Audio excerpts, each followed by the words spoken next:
In 1945, an engineer walked past a piece of military equipment and his chocolate bar melted in his pocket.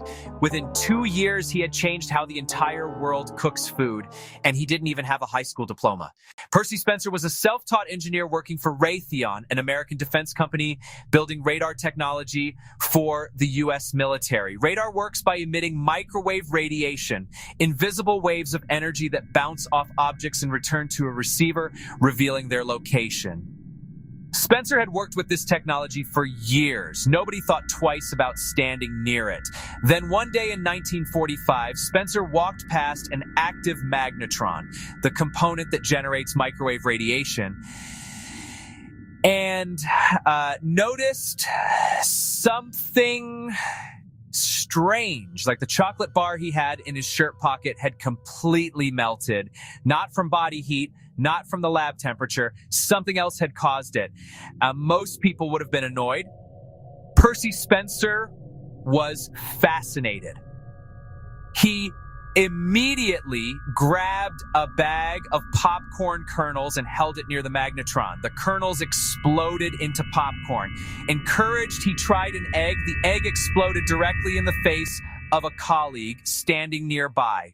Spencer didn't stop. He began deliberately experimenting with the magnetron, exposing different foods to its radiation, and carefully documenting what happened. He quickly understood that microwave radiation causes water molecules inside food to vibrate rapidly, generating heat from the inside out, the exact opposite of a conventional oven. Within months, Spencer filed a patent.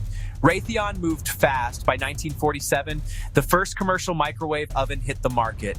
They called it the Radar Range. It was nothing like the device sitting in your kitchen today.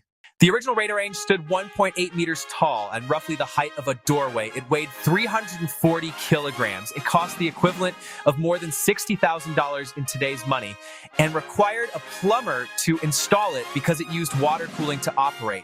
It was sold exclusively to restaurants, hotels, and ocean liners. It took another 2 decades before a countertop version became available to households. By the 1970s, the price had dropped enough that ordinary families could afford one.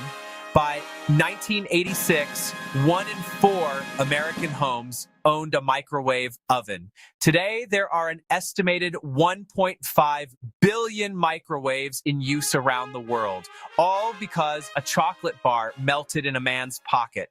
Percy Spencer never finished high school. He taught himself trigonometry, calculus, and physics through library books while working as a teenager. He went on to hold 300 patents in his lifetime. The microwave was patent number 1.